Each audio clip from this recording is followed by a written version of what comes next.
It's often been said that the two things you can count on the most are taxes and death.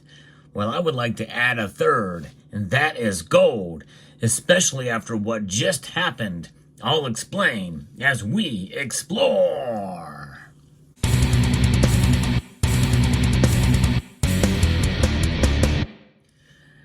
Gold is proving itself every single day. As I record this video, gold is trading at an all-time high, but even if it fell $100 or $200, it does not take away the inescapable fact that gold is indeed money. And we're seeing a new representation of this right now from evidence as to what's going on in Hong Kong. There's a report that just came out that is saying that Russia has just begun paying China traders using gold that has been couried through Hong Kong. Some Russian businesses have begun using gold to pay Chinese suppliers to get around U.S. sanctions and threats of sanctions against Chinese banks affecting Russia-China bank transfers. So we know that Russia's been trying to skirt some of these sanctions, and gold has played a role. At least their desire is that to be the case, as well as the foreign exchanges and the utilizing their local currencies, in other words, our national currencies. But this is something new, and this solution means that gold is purchased in Russia, transported by a private courier to Hong Kong, where it is sold, and the cash is deposited into the Chinese supplier's account at a local bank, according to this piece here, Russia's pivot to Asia. This is something else. This is pretty big news, and it can be verified through some of the customs that Hong Kong requires for declaration of gold. This piece here says that Hong Kong, being a free port, it does not levy any import duty on gold. It is mandatory, however, to declare the gold to Hong Kong customs upon arrival. The declaration process is straightforward and the associated fees are minimal. Proper declaration, however, is crucial to ensure compliance with Hong Kong's regulations and to avoid any legal complications. The process avoids all use of the banking system except for the deposits into secured Chinese bank accounts. And this, folks, is a pristine example of de-dollarization. And that's the process chipping away at this dollar's dominance and the weaponization of the dollar with sanctions and the like, especially if you have a pretty big nation that is in cooperation with other nations known as the BRICS. This means that gold is indeed being utilized instead of the dollar, bypassing it altogether. As you know what? We do, that saying about death and taxes, well, those are the surest things. Well, taxes are levied in U.S. dollars if you're an American citizen. And the dollar will not last forever. Sooner or later, it's going to die or be reset. And more than likely, in fact, I can say with utmost confidence that if it is reset, it will be under the guise of a central bank digital currency. And that, folks, means a surveillance state. That means tracking in all different ways, which means that gold will be ever so important, especially for large transactions. But silver as well will become important as monetary metals will be utilized for transactions. In fact, I think if you were to see a central bank digitally occur, then that's where these will make a huge impact, the gold back. And I believe Florida is getting ready to come out with their gold back soon. And I think it's pretty exciting to be able to actually see gold being utilized as currency, literally in a note like this, armed note. I think that's pretty cool. So United States citizens can do it. And this is why, folks, that many states around the country, in fact, this channel is the only place that has been covering this topic regularly about what states are doing to recognize gold and silver as money. From the very least of these, which is eliminating taxes on gold and silver, at least in part. In other words, based off of a certain threshold to where you can get tax-free gold and silver, all the way up to recognizing gold and silver as legal tender and actually storing it in a state vault as a protection against what they are doing to the dollar.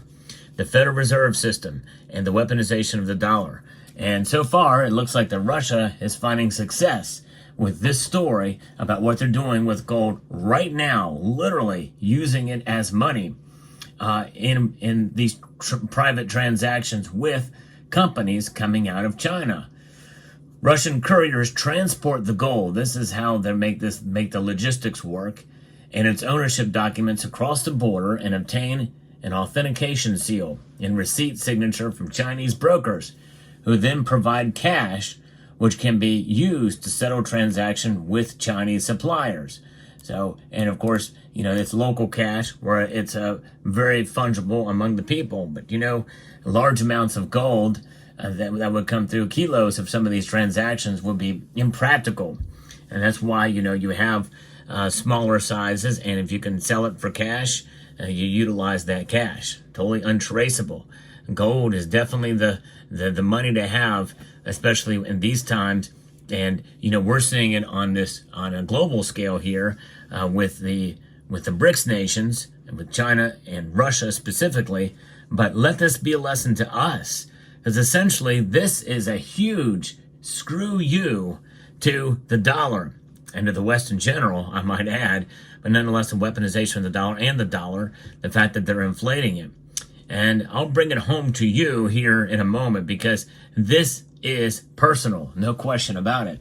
Now, Hong Kong is a major Asian center for gold trading, as it's a regional hub in the jewelry business. In 2023, it imported about $16 billion US worth of gold, mainly for the jewelry industry, and mainly to serve the mainland Chinese market. Being a major consumer of gold, with a massive middle-class consumer population of about 550 million people. And by the way, I will say as well, Dubai is very important for the gold trade as well too, but Hong Kong is very important because it's much closer and is assigned and attached to China right now. And so it certainly makes sense to use that hub for sure. Apparently, coordinating with this need, the Chinese central bank raised the gold import quotas for several of its major banks, anticipating revived demand despite record high prices.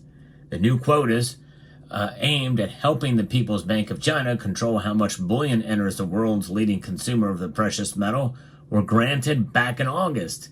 Last year, China imported $3.1 billion worth of gold from Hong Kong. That figure can be expected to increase for 2024. It's just stepping up, and this is why we're seeing all-time highs for gold's price, and why it's likely not to slow down anytime soon because of this, for this reason. I think that's quite telling, and it is quite revealing to us as well why gold is so important during these times. And it's an amazing thing. Russia is the world's second largest producer of gold, by the way. And they are also accumulating more gold outside of what they already produce in their own country. And it has some of the world's largest gold reserves. Russia's mine reserves at the central bank jumped from 1,035 tons in 2013, more than doubling it to 2,333 tons in 2023. And mined 310 tons of gold in 2023, worth about $26 billion at current prices. So they're stepping up their game, no question about that. Now, that's on a global scale. Now, let's bring this home to us personally. This is one of the reasons why I hold gold, folks. I have made a concerted effort and worked very hard to accumulate gold since about 2017. Now, I've always had a little bit of gold. Most of it I bought when it was about $300 an ounce, or maybe even a little bit less. But I really kind of stepped up the game in about 2017. And if you've been following this channel for any amount of time, you will have seen that journey and my progress there, because I really believe that things are heading in the wrong direction in this country for a myriad of different reasons. But first and foremost, it's very personal to all of us, and that's inflation. And this is why gold is trading at a near all-time high. One of the reasons. It's not the major reason why, by the way, but it all kind of reflects back to the weaponization of the dollar, not against Russia, against you, Yeah, that's right. I'm talking to you.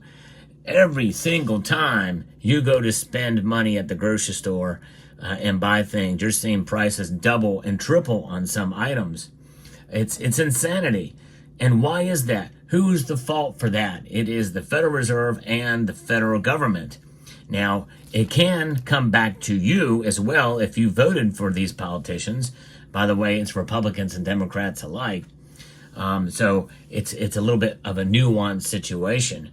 But, what does it mean? The hard-lining stance would be to, well, just stop all this extra spending. Do not contribute to it with deficit spending at the very least. But they can't do that. They are on an addictive situation with the dollar, and they just continue to spend it. In fact, they legislate it. They can't even spend it fast enough for as much as they put in for it. So there is that. So keep that in mind. It's a horrible situation what they're doing, and you are paying the cost. You are paying the cost because it's a hidden tax. Inflation is a hidden tax, and so this election is going to be very important for us domestically here, because we want the dollar to be the reserve currency. It very well could be under threat of losing that status, by the way, but because if it does go away, then something big is going to happen. We could see if the dollar loses its ultimate reserve status and becomes number two, we're in big trouble, folks, and it could just spiral out of control. The full faith and credit of the United States government is basically all that is propping up the dollar. Why? Because we're the largest economy in the world. But that could change very quickly, especially with what the politicians are doing out there. This is why we hold gold. And really, it does not matter what your political point of view is, in my view.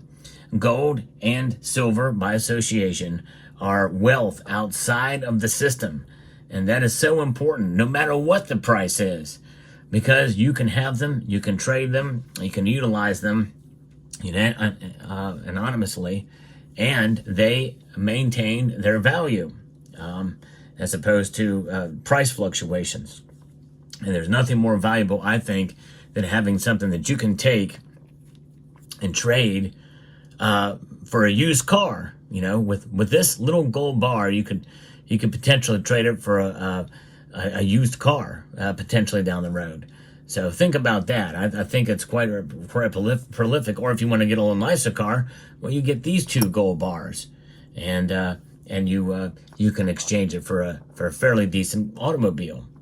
All kinds of different things that you can do with gold, and none the wiser would be the government keeping an eye and tracking and tracing your purchases.